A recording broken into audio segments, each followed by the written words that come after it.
লাল বাজারে গলির মোড়ে পান দোকানের খরিদ্দার, বাকের আলীরা দূরে মেয়ে নাম ছিল তার গুলবাহার।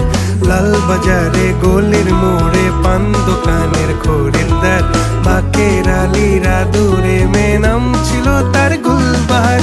নাম ছিল তার গুলবাহার, দেখতে ভারী চমৎকার, তুলনা যে হয় না তার হোসনে আরা গুলবাহার। বাকের আলীরা দূরে মেয়ে নাম ছিল তার